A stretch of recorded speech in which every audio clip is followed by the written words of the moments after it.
증시 브리핑 방송 시작하겠습니다. 시장이 호재성 재료, 악재성 재료가 있긴 했는데 조금 자잘하다라는 평가가 많죠. 재료들을 좀 섞어보면 방역 완화가 됐다라는 점은 되게 중요한 어떤 재료가 됩니다. 우리나라 이제 확진자 추이를 보여주고 있는 데이터인데 하루에 막 50만 명 이렇게까지 나오다가 차트를 보면 우하향하는 게 이제 뚜렷하잖아요. 이번 주 넘어가면 이제 다음 주부터는 이대로 간다라면 하루에 10만 명 넘어가는 일은 없을 것 같고 5만 명 이하로 뚝 떨어지는 그런 흐름이 이제 계속 이어지게 되는 그런 형태가 나올 가능성이 높거든요. 그래서 방역 해제가 됐기 때문에 내수 시장에 대한 또 우려가 줄어든다. 그리고 이제 방역 강화 완화 여기에 따라서 움직이는 외국인 투자자들이 있다는 점에서 감안해 본다라면 이거는 이제 당연히 증시의 이제 플러스 요인. 이전보다는 외국인들의 매도가 좀 줄어들 수 있겠구나 이런 이제 기대를 자극하게 되는 요인이고, 반면에 이제 중국 관련된 재료는 왔다 갔다 하죠. 그러니까 중국이 경기 부양했다라는 거는 긍정적. 그런데 반면에 봉쇄하는 지역이 늘어나고 있다라는 점은 좀 부정적인데 오늘 지표도 왔다 갔다 했어요.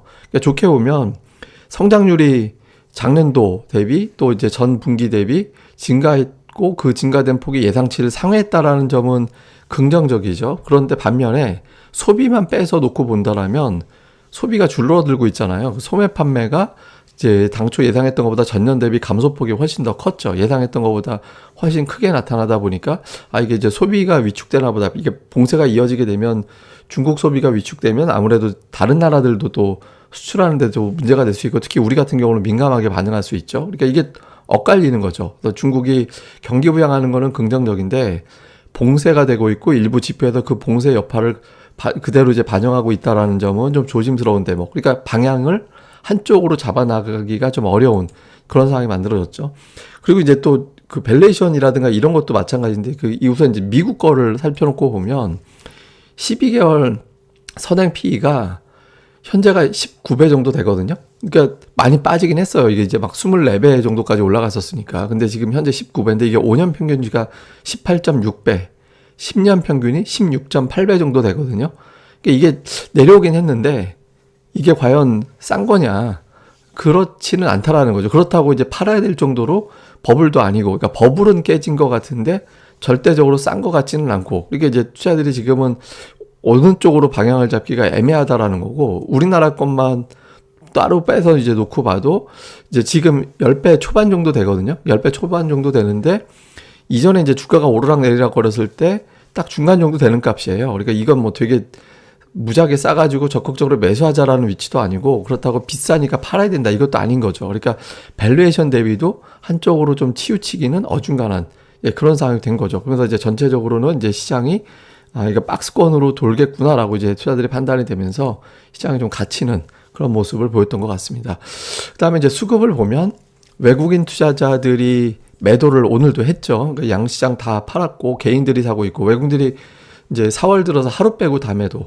코스닥 같은 경우도 코스피는 9일 연속 매도고 코스닥 같은 경우는 9일 중에서 하루 빼고 다 매도 나오는 그런 모습을 보이고 있거든요. 근데 외국인들 매도가 좀 줄었습니다. 그러니까 아마 제가 보기에는 주말에 이제 미증시 휴장 때문에 매매 규모가 줄어들었던 게 좀 있을 거고, 그 다음에 이제 방역 완화가 되면서 일부 외국인 투자들의 매도가 좀 진정된 게 있을 거라고 보여지거든요. 그리고 오늘도 외국인들의 매도를 보면 삼성전자, SK하이닉스 두 종목이 1,000억이었어요.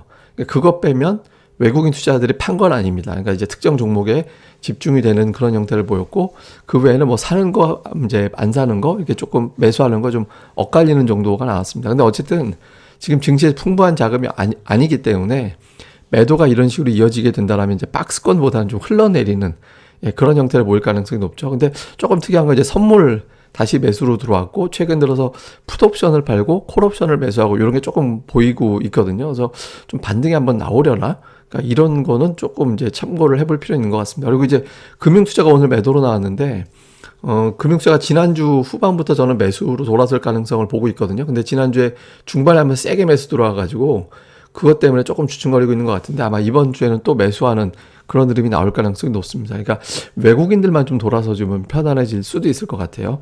그래서 이제 이슈들을 좀 보면, 그러니까 중국이 경기 부양을 했잖아요. 그러니까 지준율 내렸죠. 추후에 금리까지 우대금리도 내릴 것 같다라는 내용 나오고 있는데, 어쨌든 이건 한편으로 삐딱하게 보면 방역 해제가 없다라는 의미인가?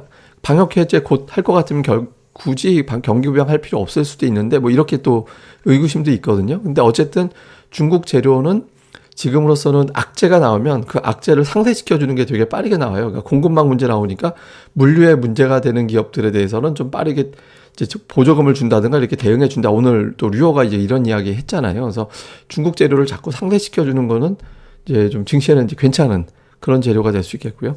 그 다음에 이제 오늘 방역 해제가 첫 주가 되면서 업종별로 엇갈렸죠. 그러니까 게임, 2차 전지, 엔터주, 그러니까 인플레, 방역 강화 국면에서 강했던, 그러니까 엔터주는 사실은 리오프닝 관련주로도 볼 수 있는데 이게 인플레이션 국면에서 이상하게 엔터주들이 좀 세게 갔었어요. 특이하게. 근데 어쨌든 그쪽에서 종목이 빠져나와서 리오프닝주라든가 자동차, 그러니까 방역 강화 때 또는 코로나 상황에서 고전했던 대표적인 종목들로 조금 분산이 되는 그런 모습이 있었거든요. 이게 고정이 되는지. 그 다음에 또 하나는 외국인들이 하루 평균 3천억씩 팔고 있거든요, 지금. 하루 평균 3천억 정도 팔고 있는데 매도 규모가 주초에 일단 1,000억대 정도로 줄었잖아요. 그러니까 이 매도가 1,000억 정도만 유지를 해줘도 금융투자가 매수로 들어오게 되면 지수가 올라갈 수 있는 상황이 생기거든요. 그래서 외국인들 매도가 이제 나오려면 오늘 정도 수준으로 나오거나, 이제 주초 수준으로 나오거나 아니면 이제 좀 바뀌거나, 그러니까 이런 구도가 되는지 이게 좀 중요하고, 특징주는 이제 곡물주가 선별적으로 일부 올라갔고, 자동차 부품, 예를 들어 현대 모비스 이런 게 올라가고, 또 기아가 올라갔죠. 그 다음에 화장품주, 그다음에 유통주 이런 것들이 강세 보였거든요. 그래서 뭐 방역 완화, 코로나 진정 이런 관련된 종목들이 좀 올라갔는데 곡물주도 제가 보기에는 최대 다음 달 초반이면 좀 어렵지 않을까 이렇게 보고 있거든요. 최대치로 봤을 때 이제 조금씩 자금이 빠져나와서 다른 데로 넘어갈 거예요. 그래서 이런 구간을 좀 살펴볼 필요가 있는 것 같습니다. 그리고 오늘 특별한 종목 하나를 보면 하이닉스 이제 보여드리는 건데 이게 잘 안 보이실 거예요. 근데 제가 이제 숫자만 보면 2018년도 사이클, 슈퍼 사이클 때문에 실적이 피크일 거다라고 이제 평가가 될 때 그때 당시에 이제 주가는 빠졌었는데 PBR 0.89 정도가 바닥이 나왔던 그런 위치였거든요.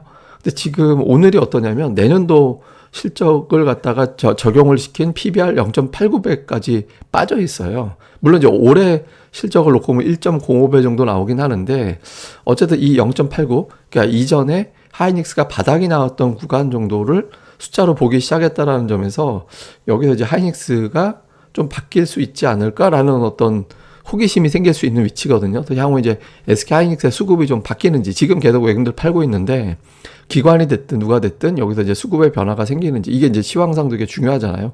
그럼에도 불구하고 더 빠진다 그러면 여기서 한 10% 정도 더 빠질 수도 있는 거고, 돌리려면 여기서 돌려야 되거든요. 그래서 조금 이제 어떤 변화가 생기는지 당분간 수급을 좀 시황을 체크해 볼 겸 잘 살펴보시는 게 중요할 것 같습니다. 이런 내용은 제가 또 유튜브 보충 방송에서 또 한번 기회를 봐서 정리해 드리겠습니다. 예, 그럼 또 하루 잘 보내시고요. 저는 또 다음에 뵙겠습니다. 그리고 구독하기 꼭 부탁드립니다. 감사합니다.